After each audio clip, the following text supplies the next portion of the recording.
নামিয়ে দিতেন, যে স্পঞ্জ ও ফোম ভাসিয়ে দিতেন, নাও নিয়ে আসো, তাও বুঝতাম যে একটা চেষ্টা করা হয়েছে।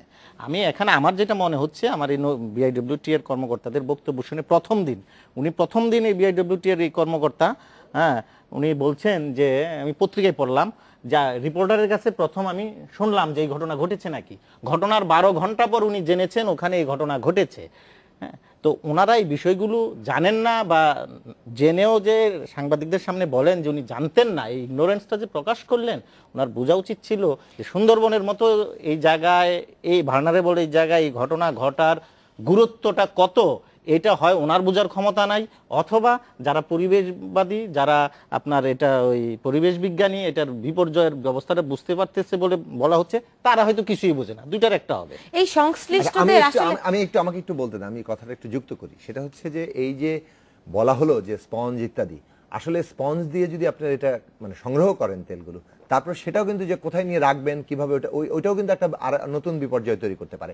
সোজা কথা যে পরিমাণ লোকবল কিংবা এই স্পঞ্জ দিয়ে আপনি তোলেন না কেন, সেইটার যে ব্যবস্থাপনা, এইটা যদি একটা কর্তৃপক্ষ সেই অনুযায়ী উদ্যোগ গ্রহণ না করে, তো এটা তো একটা ঘোষণা দিয়ে রাখলেন এবং সেটাও আরেক ধরনের নতুন বিপর্যয়।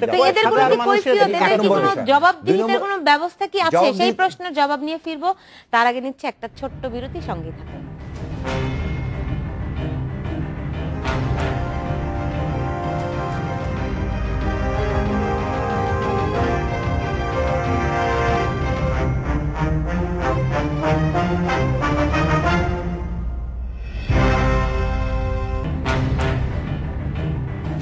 বিরতির পর ফিরে এলাম, দেখছেন বাংলাদেশ এখন। যে আমরা একটু শেষ করি। প্রথমত এই যে স্পঞ্জ দিয়ে গ্রামবাসীরা এটা করবেন, আমি যে কথাটা বলতে চাইছি যে এইটার ক্ষেত্রে যে ধরনের উদ্যোগ এবং ব্যবস্থাপনার মানে ব্যবস্থা করা দরকার সেটা করা হয়নি। তার ফলে মনে হচ্ছে যে এই যে বিরাট একটা ক্ষতি, একটা বিপর্যয়, এটার ব্যাপারে মানে আমাদের যত রকম কর্তৃপক্ষ আছে তারা খুব গুরুত্বের সাথে এই জিনিসটা নিচ্ছেন এমন কোনো ইয়ে নেই। একটা হচ্ছে আমাদের কোনো মানে কোনো এই ধরনের জিনিস মোকাবেলা করার প্রস্তুতি নেই, আর দ্বিতীয়ত হচ্ছে তাদের গরজটাও আমরা খুব বেশি দেখতে পাচ্ছি না। আমরা যেটা জরুরি প্রয়োজন মনে করেছি যে ঘটনা ঘটার সাথে সাথে একটা বিরাট প্রভাব, তো 3.5 লক্ষ লিটার ফার্নেস অয়েল, এটার কি ধরনের প্রভাব হতে পারে এটা তো মানে কাণ্ডজ্ঞান দিয়ে অনুমান করা যায়। ফলে একটা একটা পরিবেশগত জরুরি অবস্থা ঘোষণা করা দরকার ছিল।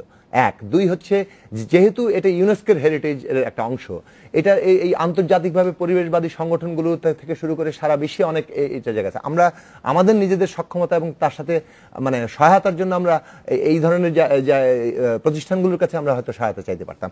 সমগ্র শক্তি দিয়ে আসলে সুন্দরবন এবং এই পুরো জীববৈচিত্র্যকে কিভাবে রক্ষা করা যায় তার জন্য এখন উদ্যোগ নেওয়া দরকার, সেই উদ্যোগগুলো নাই। এটা 1 নম্বর। 2 নম্বর হচ্ছে যে কথাটা আগে তুলেছিলাম যে এই যে একটা নৌ প্রোটোকল করে এখানে মানে রুট তৈরি করা হলো আইন অমান্য করে, তার সুযোগ নিয়ে মানে দেশীয় অনেক কোম্পানিগুলো, ধরুন এই ফার্নেস অয়েলটা কোথায় যাচ্ছিল? গোপালগঞ্জের উদ্দেশ্যে একটি মানে রেন্টাল পাওয়ার কারখানায়। তাহলে এই যে আপনি বাংলাদেশের মানে বিদ্যুৎ উন্নয়নের চেহারাটা আমরা দেখালাম, এইটার গোপালগঞ্জে যাওয়ার জন্যই সুন্দরবনের এই অবস্থা, আর সুন্দরবনের 11 কিলোমিটারের মধ্যে আপনি রামপাল বিদ্যুৎ প্রকল্প করছেন এবং তার জন্য এরকম শত শত জাহাজ আসবে কয়লা নিয়ে, এবং শুধুমাত্র তার তেল মানে যতটুকু চুয়ে চুয়ে পড়বে সেটারই তো অবস্থা খারাপ হয়ে যাবে। আর কোনো একটা দুর্ঘটনা ঘটলে সেটা আবারও কত ধরনের বিপর্যয় তৈরি করতে পারে। এই ধরনের বিপর্যয় আমাদের কোনো মেকানিজম নাই।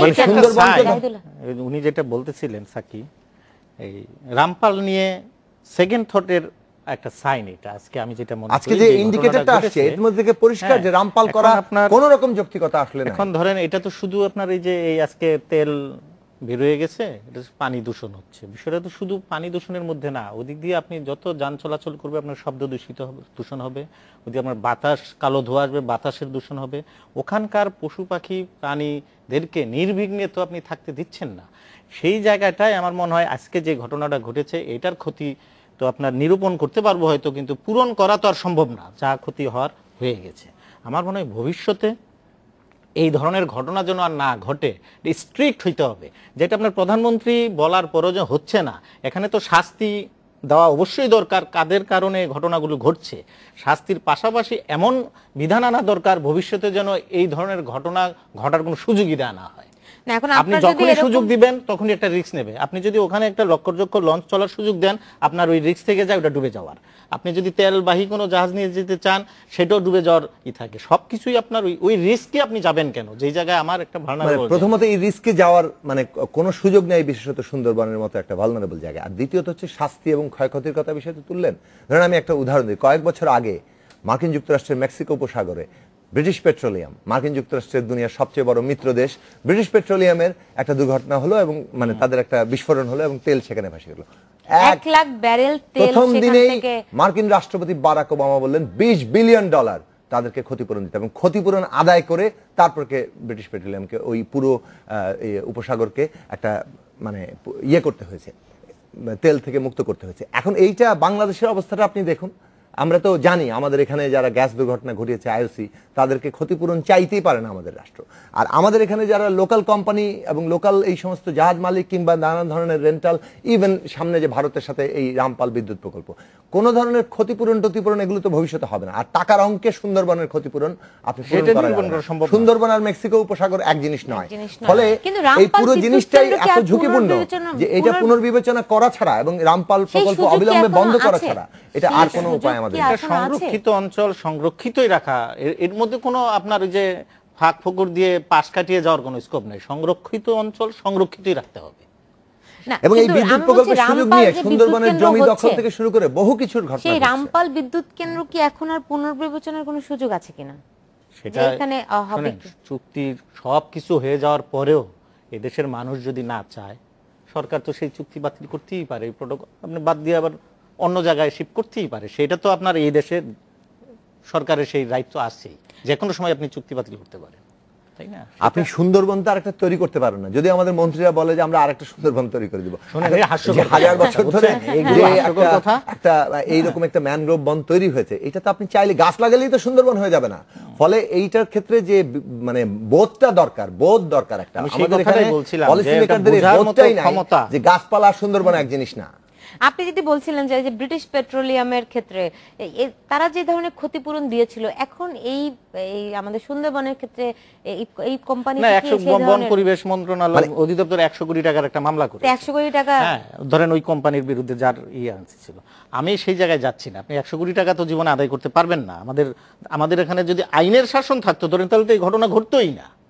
ওই জায়গায় যদি আপনার সব জায়গায় যদি আইন মেনে চলতো, আমরা আইনগুলো আমরা মেনে চলি, গরিব দুঃখী মানুষ আইন মেনে চলি। আপনার প্রভাবশালী মানুষ আমাদের দেশের আইন মেনে চলে না। এই জায়গাটাও আপনি দেখেন না কেন? আপনি সরকারের এক মন্ত্রণালয় বলছে যে চলতে পারবে না, আরেক মন্ত্রণালয় ওখানে প্রথমত ওই কোম্পানির কাছে চাইছেন ক্ষতিপূরণ, তো এখন আমাদের সরকারেরই এখন ক্ষতিপূরণের সরকারের বিরুদ্ধে মামলা করা দরকার। এই কারণে যে সরকারেরই একটা বিভাগের নিষেধাজ্ঞা আছে, আরেকটা বিভাগ এখানে ওই জাহাজটা তো অনুমতি উড়াল দিয়ে আসে না, এবং সরকার ভারত বাংলাদেশ নৌ প্রটোকল করছে। আপনি কাকে এখানে করবেন? ফলে পুরো পলিসিটাই আজকে এমন জায়গায় দাঁড়িয়েছে, সেটা সুন্দরবন বিরোধী। ফলে সুন্দরবন রক্ষার নীতিমালা তৈরি করা অত্যন্ত জরুরি, এবং সেই নীতিমালার ভিত্তিতে সুন্দরবনের চারপাশে তার নিরাপদ এলাকা যদি আমরা তৈরি করতে না পারি, আমরা আপনার জাতিসংঘ থেকে দেয়াই আছে, কিন্তু সেইটা আসলে পালিত হচ্ছে কিনা, বাস্তবায়িত হচ্ছে কিনা, সেইটার তো কোনো নজরদারি নেই। এই কথাটা ওই সাকির কথায়ও আসছে, আমিও বলার চেষ্টা করছি যে এই জায়গাগুলোকে শুধু সুন্দরবন না, এরকম যত জায়গা আমাদের আছে বা হেরিটেজ, এগুলোকে রক্ষা করার জন্য আমাদের মানসিকতারও একটা পরিবর্তন আনতে হবে। আমাদের কিন্তু সরকারের ভিতর যারা এই বিষয়গুলো দেখভাল করার দায়িত্ব, তাদের ওই রকমের মানসিকতা গড়ে উঠে নাই। তাদেরকে ওই রকমের মানসিকতা গড়ে উঠতে হবে। আপনার না হলে আপনার এই যে 12 ঘন্টা পর বিআইডব্লিউটিআর চেয়ারম্যান বলেন যে এটা আমি জানি না, হ্যাঁ এই ঘটনা ঘটছে, এটা তো 1 মিনিটের মধ্যে তার জানার কথা। আপনার তো এই ডিজিটাল যুগে আপনার টেলিফোনে আপনি তো 1 মিনিটে আপনি এটা জেনে যাওয়ার কথা, এত বড় একটা ঘটনা ঘটেছে, আপনি জানেন না অথবা না জেনে না জানার ভান ধরছেন। আর এই ক্ষয়ক্ষতির পরিমাণ কি এটাও আপনি বুঝতে পারতেছেন না। এটা যদি না বুঝে থাকেন, আপনার ওই দায়িত্বে আছেন কেন? না, তারপরেও বিআইডব্লিউটিআর চেয়ারম্যান কিন্তু বিকল্প প্রস্তাবটি তার মাথা থেকে এসেছে। তিনি বলছেন যে স্পঞ্জ দিয়ে এটা একটা রিমেডি করা যায়। এই ধরনের ঘটনা ঘটেছে বিষখালী নদীতে ঘটেছিল। হ্যাঁ, বিষখালী নদীতে এটা 100 কিলোমিটার ব্যাপী ছড়িয়ে পড়েছে। এর প্রতিকারের জন্য যে এখন চিন্তা করা দরকার, এটা কেবলমাত্র বিআইডব্লিউটিআর চেয়ারম্যানের মাথায় থাকলে তো এটা হবে না, পুরো দেশের চিন্তা এখানে নিবদ্ধ করা দরকার। কারণ এটা একটা এত বড় আমাদের জাতীয় বিষয় যে সুন্দরবন, এটা আসলে আমার মনে হচ্ছে যে প্রথমত এই সুন্দরবন কত বড় বিষয় এটা বোধই আমাদের শাসকদের মাথায় এই নেই। বিষয়গুলো কারণ আমি নিয়ে একটা আজকে- সংক্ষেপে বলি যে বিদ্যুৎ মন্ত্রী কয়েকদিন আগে একটা টেলিভিশন টক শোতে বলছিলেন যে সুন্দরবনের হেরিটেজ থেকে নাকি 60 মাইল দূরে। আপনি হেরিটেজের যে পয়েন্ট ঠিক করা হয়েছে ওইটা থেকে আপনি খালি সুন্দরবনকে হিসাব করবেন? না, এটার আর একটা রামপাল যা নিয়ম করছেন, আছে। বাগেরহাট শহরও একসময় সুন্দরবনের অংশ ছিল। ফলে এই মানে যেখানে সুন্দরবন যে এলাকায় এসে এখন ধরেন শেষ ধরা হচ্ছে তার থেকে 11 কিলোমিটার দূরে আপনি আসলে এটা করছেন। ফলে এর প্রভাব সুন্দরবনের উপরে যে ভয়াবহ আকারে পড়বে এই রামপাল বিদ্যুৎ প্রকল্প, সেটা নিয়ে আজকের কিন্তু তারা পত্রিকাগুলো এই বিষয়টা বেমালুম কি উড়িয়ে আসলে দিচ্ছেন। মূলত ফোকাস করেছে। আমি দা ইন্ডিপেন্ডেন্ট আজকে এটা শিরোনাম করেছে টাইম রানস আউট, সময় দ্রুত চলে যাচ্ছে। মানব জমিন করেছে ভয়াবহ বিপর্যয়ের মুখে সুন্দরবন। আসলে সবাই কিন্তু এই বিষয়টা নিয়ে অত্যন্ত উদ্বিগ্ন, আসলে কিভাবে এই সুন্দরবনকে রক্ষা করা যায়। এই বিষয়টি নিয়ে ফিরবো, সঙ্গে আরো কয়েকটি বিষয় থাকবে, তার আগে নিচ্ছে একটা ছোট্ট বিরতি।